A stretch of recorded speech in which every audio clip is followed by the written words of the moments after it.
सेक्युरिटीको सबै मान्छेहरू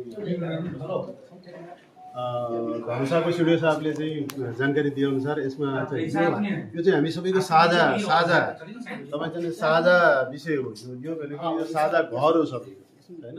यसमा कुनै पनि धार्मिक, होइन, कुनै पनि लिङ्ग, धर्म, जात जाति, भाषा, समुदाय सबैको चाहिँ साझा घर भएको हिसाबले पनि यो सबैको साझा घर भएको हिसाबले चाहिँ यसमा कुनै पनि एकले अर्कालाई विभेद गर्ने विषय हुँदैन।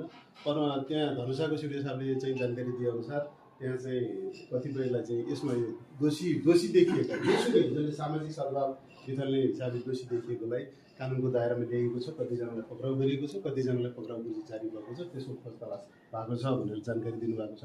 त्यस कारण हामी चाहिँ जिल्ला सुरक्षा समिति रौतहट पनि हामी तपाईँहरूसँग के अपिल गर्छ भने कुनै पनि किसिमको जातीय, धार्मिक, सामाजिक सद्भाव भड्काउने कुनै पनि गतिविधिमा चाहिँ हामी एकदम हाम्रो हिसाबले चाहिँ एकदम निगरानी बढाउने र त्यसलाई चाहिँ कानुनी दायरामा ल्याउने गरेर हामी कमिटमेन्ट छौँ। र यहाँहरूको साथ सहयोग र यहाँहरूले पनि जुन किसिमले त्यसमा सामाजिक सद्भाव कायम गर्ने विषयमा यहाँहरूको पनि त्यही किसिमले अपेक्षा गरेका छौँ।